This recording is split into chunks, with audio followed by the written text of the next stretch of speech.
Watch ടവറിലാണ് നാം ഇപ്പോൾ ഉള്ളത്. ബ്രഹ്മഗിരിയുടെ നെറുകയിലായി കെട്ടിയിരിക്കുന്ന ഈ വാച്ച് ടവർ എത്രയോ പടികൾ കയറിയാണ് മേലോട്ട് എത്തുക.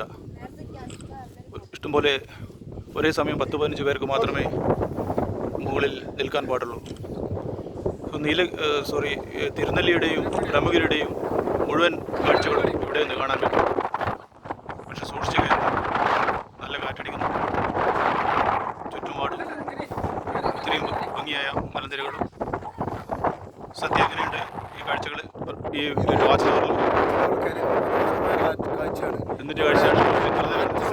സഖ്യപർവ്വതം അല്ലേ? പശ്ചിമഘട്ടത്തിൻ്റെ കാഴ്ചകൾ ഏറ്റവും ഭംഗിയായി ആസ്വദിക്കാൻ പറ്റിയ ഒരു കേന്ദ്രം തന്നെയാണ് ബ്രഹ്മഗിരി. അതുകൂടാതെ വരുന്ന വഴിക്ക് ഒരു 1.5 കിലോമീറ്ററോളം സഞ്ചരിച്ച് 3 കിലോമീറ്ററോളം സഞ്ചരിച്ച് കഴിഞ്ഞാലാണ് ഈ വാച്ച് ടവറിൽ എത്തുക. ഈ വാച്ച് ടവറിലെ കാഴ്ചകൾ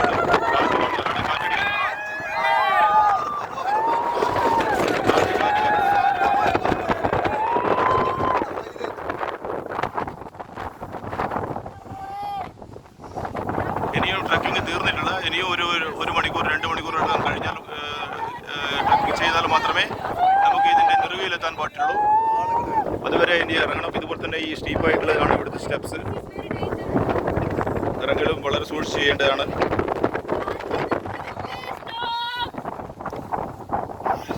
ഈ വാച്ച് ടവർ ഇവിടുത്തെ ഒരു ആകർഷണ കേന്ദ്രം തന്നെയാണ്. പക്ഷേ കെയർഫുള്ളായിരിക്കണം. ഷബീർക്ക് ഒന്ന് നമ്മളെ പ്രാദേശിക സഞ്ചാരത്തിൻ്റെ ഓർഗനൈസറാണ്. ഷബീർക്കല്ലേ? ഷബീറാണ്. എന്തൊക്കെയാണ് ഇതിൻ്റെ ഇത്രയും ടൂർ ഓർഗനൈസ് ചെയ്തത് അല്ലേ? ഒരു എക്സൈറ്റിംഗ് ടൂർ തന്നെയാണ്. എക്സൈറ്റിംഗ് ടൂർ, ട്രക്കിംഗ്, അഡ്വഞ്ചറസ് അല്ലേ? എന്തൊക്കെയാണ്, എങ്ങനെയാണ് ഇതിൻ്റെയൊക്കെ ഈ തയ്യാറെടുപ്പുകൾ നടന്നത്? ഞങ്ങൾ പിന്നെ ടൂർ പ്ലാൻ ചെയ്യുന്നതിന് മുന്നേ വന്നിട്ട് കാര്യങ്ങളൊക്കെ പിടിക്കും. താമസ സൗകര്യം, ടോയ്ലറ്റ് ഫെസിലിറ്റി, യാത്രാ സൗകര്യം, ഫുഡ് കാര്യങ്ങളൊക്കെ ഒന്ന് അന്വേഷിച്ചിട്ട് എത്തിപ്പെട്ടതിന് ശേഷം മാത്രമാണ് ഞങ്ങളത് അറേഞ്ച് ചെയ്യും. ഇത് ഞങ്ങൾ അനൗൺസ് ചെയ്യും. അതിനനുസരിച്ച് നമ്മുടെ ടീം വരുന്ന ആളുകളാണ് കൂടുതലുള്ളത്. അവരെ പരിചയക്കാരാണ് കൂടുതലായി വരുന്നത്. വേർഡ് ഓഫ് മൗത്ത് തന്നെയാണ് കൂടുതലായി അല്ലേ? അപ്പോൾ നമ്മൾ ഓരോ മാസം ഒന്നുണ്ടാവോ രണ്ടുണ്ടാവോ?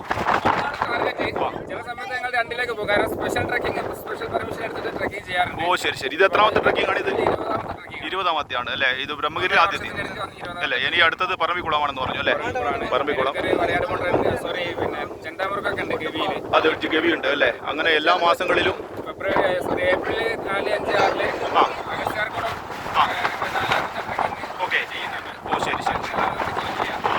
പ്രാദേശിക സഞ്ചാരത്തെ പ്രോത്സാഹിപ്പിക്കുന്ന ഇത്തരം കൂട്ടായ്മകളെയാണ് നമ്മൾ കൂടുതലായും അല്ലേ നമ്മൾ പങ്കെടുക്കേണ്ടത്. നമ്മുടെ ഡൊമസ്റ്റിക് ടൂറിന് പ്രത്യേകിച്ചിട്ടും ലോക്കലൈസ്ഡ് സ്ഥലങ്ങൾ പ്രത്യേകിച്ചിട്ടും അതുപോലെ തന്നെ എക്കോ ടൂറിസം സെൻറ്റർ അല്ലേ? Right, thank U.